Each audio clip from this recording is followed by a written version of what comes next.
ఉంటాడు, మళ్ళీ కర్మలు చేస్తాడు, స్వర్గ సుఖాలు మళ్ళీ అనుభవిస్తాడు, మళ్ళీ జన్మిస్తాడు. ఈ రకంగా కర్మలు చేయటం వల్ల తానుగా కట్టినటువంటి ఎద్దులాగా సంసారము అనేటటువంటి ఈ బండి చక్రంలో పడి గిరగలా తిరుగుతూ ఉంటాడు. అయితే ఈ సుఖాలన్నీ కూడా క్షణికమైనటువంటిది,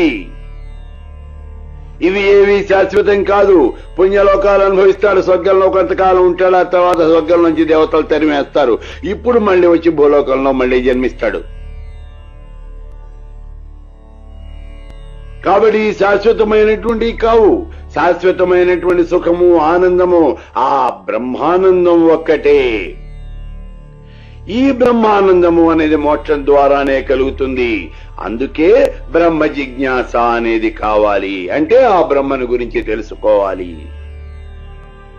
వేదాధ్యయనం చేయటం వల్ల గాని, కర్మలు చేయటం వల్ల గాని, తర్కం వల్ల గాని, శాస్త్ర పాండిత్యం వల్ల గాని బ్రహ్మని గురించి తెలుసుకోవటం అనేది జరగదు.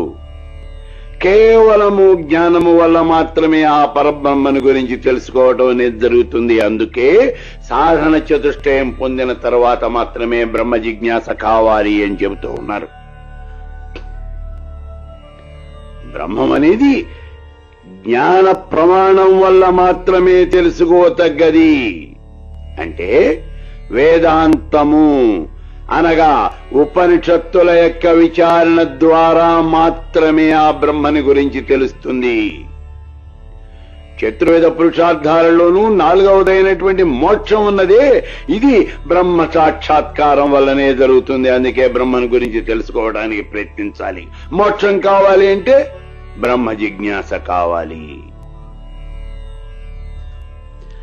ఇక్కడ ఒక చిన్న అనుమానం వస్తుంది. ఈ బ్రహ్మము అనేది మనకి తెలిసిందా తెలియందా? ఒకవేళ తెలిసినదే అయితే దాని గురించి మళ్ళీ మనం ఆలోచించడం ఎందుకు? ఒకవేళ తెలియనిది కనుక అయినట్లయితే దాని గురించి ఆలోచించి విచారించి ప్రయోజనం లేదు కదా. మరి ఈ బ్రహ్మ జిజ్ఞాస అనేది ఉపయోగం లేనిది కదా. ఇది మనకు వచ్చే అనుమానం ఇక్కడ. అయితే బ్రహ్మము అనేది ప్రసిద్ధమైనది. అది నిత్యము, శుద్ధము, బుద్ధము, ముక్త స్వభావం కలిగినటువంటిది, సర్వశక్తి సంపన్నమైనటువంటిది. పైగా అందరికీ ఆత్మ అయినది. కాబట్టి ఈ ఆత్మ అనేది అందరికీ తెలిసిందే. ఆత్మ ఉన్నది అని అందరూ నమ్ముతారు. కాబట్టి ఆత్మ యొక్క ఈ అస్తిత్వము అనేది ప్రసిద్ధమైనది. అదే బ్రహ్మము. ఈ రకంగా బ్రహ్మము అనేది అందరికీ తెలుసు. అయితే మరి అందరికీ తెలిసినటువంటి ఈ బ్రహ్మాన్ని గురించి మళ్ళీ మనం ఎందుకు ఆలోచించాలి అంటే, ఈ బ్రహ్మం మీద అనేకమైనటువంటి వాదోపవాదాలున్నాయి. అందుకే బ్రహ్మను గురించి మనం తెలుసుకునే ప్రయత్నం చేయాలి. దేహమే ఆత్మ అని నాస్తికులు, చార్వాకులు వీళ్ళందరూ చెబుతూ ఉన్నారు.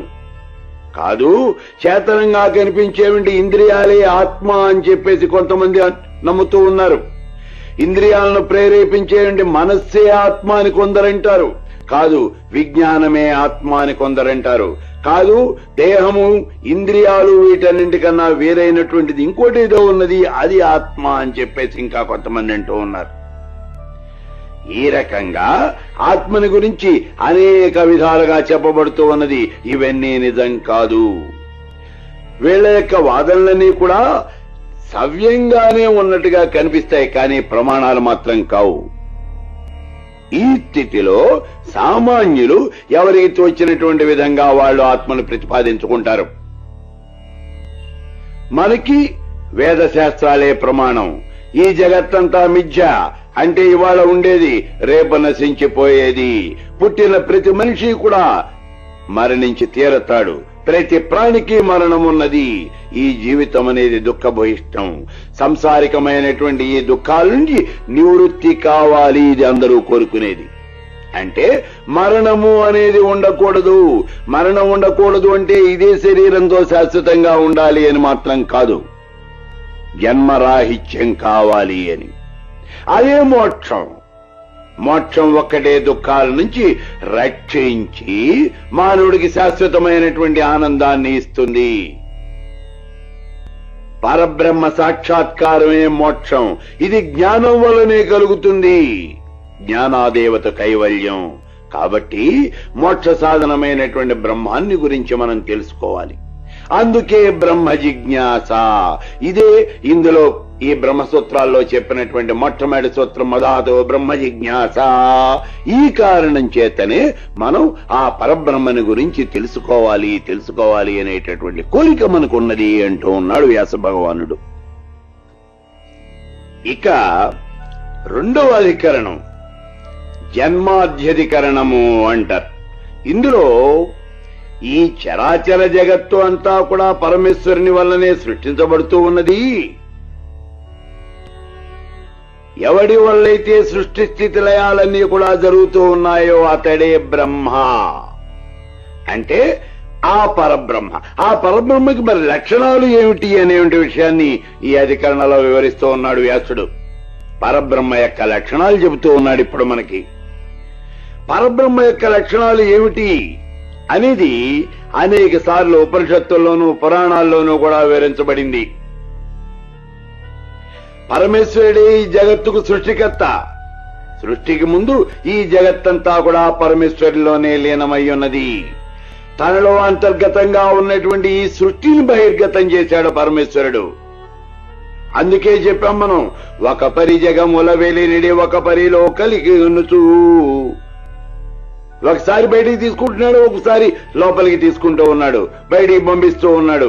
ఈ రకంగా ఒక పరి జగముల వెలినిడి ఒక పరి లోపలికి గొనుచు సృష్టి లయము రెండు కూడా చేస్తూ ఉన్నటువంటి వాడు పరమేశ్వరుడు.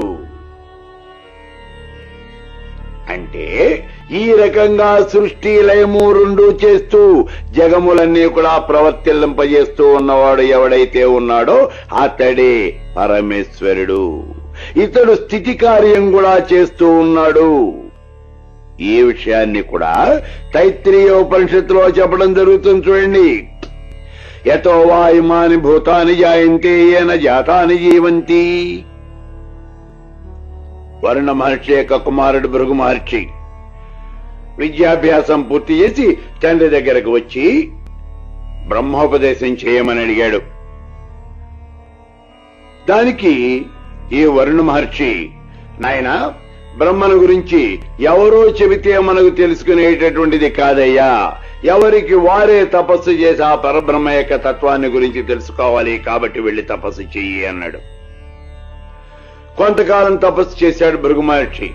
ఇప్పుడు అతడికి తెలిసింది అన్ని ప్రాణులు కూడా అన్నం వల్లనే జీవిస్తూ ఉన్నాయి. కాబట్టి అన్నమే పరబ్రహ్మ స్వరూపము. అదే మాట తండ్రికి చెప్పాడు. అన్నం పరబ్రహ్మ స్వరూపమేనయ్యా, కానీ అన్నమే పరబ్రహ్మ కాదు. ఇంకా కొంతకాలం తపస్సు చెయ్యి అన్నాడు వరుణ మహర్షి. మళ్లీ తపస్సు చేశాడు భృగు.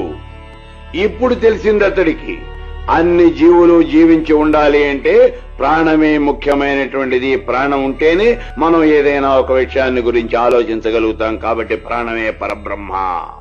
అదే మాట తండ్రికి చెప్పాడు.